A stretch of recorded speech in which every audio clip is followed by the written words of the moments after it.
মোস্তফা কামাল সরকারের সামনে অনেক চ্যালেঞ্জ আছে, সেটি খুবই স্বাভাবিক। কিন্তু এখনকার যে বাস্তবতায় আমরা দাঁড়িয়ে আছি, সেক্ষেত্রে আসলে চ্যালেঞ্জগুলো চিন্তা করে তারা সেই বিবেচনায় কর্মপরিকল্পনা তৈরি করা তাদের জন্য খুবই জরুরি ছিল। এবং সেই সাথে শুধু কর্মপরিকল্পনা তৈরি করতে আমরা দীর্ঘদিন ধরে দেখেছি যে রাজনৈতিক দলগুলো নির্বাচিত হয়ে দেশের হাল ধরেছেন, তারাও নানান রকম কর্মপরিকল্পনা আমাদেরকে দেখিয়েছেন। কিন্তু সেই জায়গাটিতে স্বচ্ছতা আমরা নিশ্চিত করতে পারি কিনা, জবাবদিহিতা নিশ্চিত করতে পারছি কিনা, ঘাটতি আছে। ওখানে একটু শূন্যতা আমরা দেখছি। এখন ধরুন স্টেক হোল্ডারদের মধ্যে বিএনপি বড় দল, যথেষ্ট অভিজ্ঞ তারা। সরকার যেখানে যেখানে ব্যর্থ হচ্ছে, ভালো রকমের ব্যর্থ হচ্ছে, বিশেষ করে বাজার পরিস্থিতি, অর্থনৈতিক ক্ষেত্রে, বিএনপি কিন্তু একটা সহযোগিতা ওখানে করতে পারে ভালো রকম।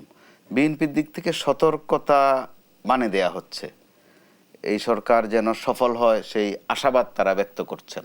তো এই সরকারকে সফল করার বিষয়ে অন্তত বাজার পরিস্থিতির ক্ষেত্রে কিন্তু একটু অবদান তারা রাখতে পারেন। উদাহরণ বলি, 5 তারিখে যখন সরকার পতন হয়ে গেল, 6-7 তারিখে স্টুডেন্টরা কিন্তু বিভিন্ন বাজারে নেমেছিল। তারা বাজারে যাওয়ার সাথে সাথে জিনিসপত্রের দামটা কমে যায়, তারা বাজার ছেড়ে চলে যায়, পেছনে আবার দাম বেড়ে যায়। তার মানে দুষ্টামি, নোংরামি আছে, ভয় আমরা ঠিকমতো এখনো পাইনি। এই ক্ষেত্রে বিএনপি কিন্তু এই সিন্ডিকেট বলেন আর দুষ্ট বলেন সবাইরে চেনে, রাজনৈতিক দলগুলো এই কিন্তু একটা অভিজ্ঞতা, এটা তাদের গুণও, তারা সবাইরে চেনেন। কিন্তু তো ক্ষমতায় গেলে হয়তো তারা ভালো পারফর্ম করবেন, দমাবেন বা দমানোর চেষ্টা করবেন, ওই চেষ্টাটুকু তো এখনো করা যায়। ছাত্ররা যেটা করেছে বাজারে বাজারে, সেই সুযোগটাই কি তাদেরকে আমরা করে দিচ্ছি কি, তারাও নিচ্ছেন কিনা এই প্রশ্ন আছে। কিন্তু তারা একদিকে বলছেন এই সরকার যেন সফল হয়, সরকার যেন ব্যর্থ না হয়। তাহলে ওই ক্ষেত্রে সরকারকে নিজের গরজে সুমুটু হয়ে সহযোগিতা করার বিষয় আছে। আবার সরকারেরও কিন্তু তাদের কাছে সহযোগিতা চাওয়ার বিষয় আছে, অনেকটা সোশ্যাল কন্ট্যাক্টের মতো। বর্তমান সরকার পুরনো নীতি কাঠামো অনুযায়ী পরিবর্তন করতে চাইছে কিনা সেটি নিয়েও একটি প্রশ্ন থেকে গেছে, যেহেতু প্রশাসনিকভাবে আসলে আমরা বড় কোনো পরিবর্তন এখনো দেখিনি। কিন্তু চাইলেই কি আসলে এই বড় পরিবর্তন একদিনে করা সম্ভব? আধা বেলায় করা সম্ভব। বিশেষ করে প্রশাসনিক এই পরিবর্তন যেটা বলেন আপনি 14 সালে কোন ডিসি সাহেব কোথায় কত ভোট কেটেছেন, এটা তো তার আমলনামায়ও আছে। তাদের কিন্তু নিজস্ব একটা আমলনামা আছে, এসিআর, তারা একটা লেখেন যে আমি এতগুলো ভোট কেটেছি।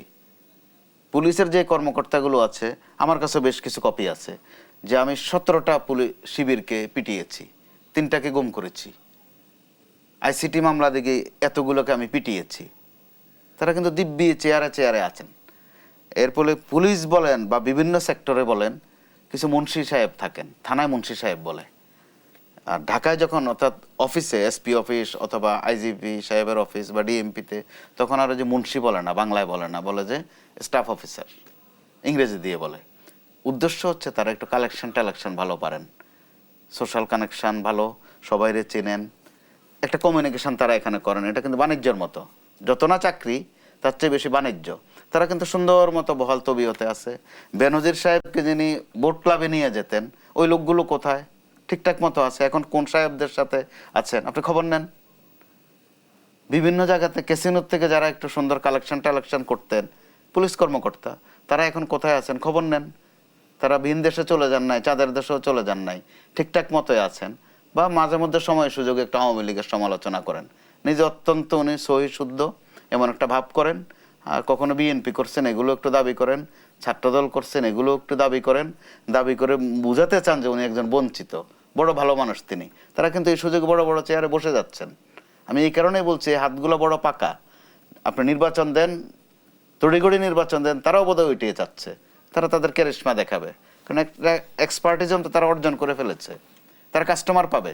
আমাদের বাংলাদেশে হচ্ছে দুষ্ট কাজের ক্লায়েন্ট বেশি।